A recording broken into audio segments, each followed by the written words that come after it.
প্রয়োজনীয় শর্তাবলী পূরণে ব্যর্থ হওয়ায় বিমানবন্দর থেকে ১২৩ বাংলাদেশি সহ ১৯৮ জন বিদেশি নাগরিককে ফেরত পাঠালো মালয়েশিয়া। বৃহস্পতিবার কুয়ালালামপুর আন্তর্জাতিক বিমানবন্দর KLIA টার্মিনাল ১ ও ২ এ Malaysian border control and protection agency তাদের দেশটিতে প্রবেশ করতে দেয়নি।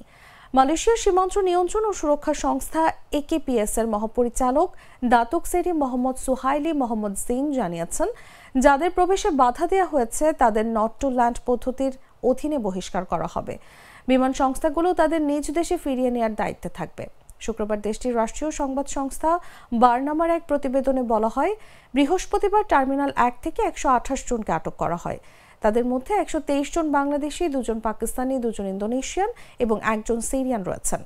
টার্মিনাল ২ এ বাকি ৭০ জনের মধ্যে ৫১ জন ইন্দোনেশিয়ান, ১৩ জন ভারতীয়, ৪ জন পাকিস্তানি এবং ২ জন ভিয়েতনামের নাগরিক রয়েছেন।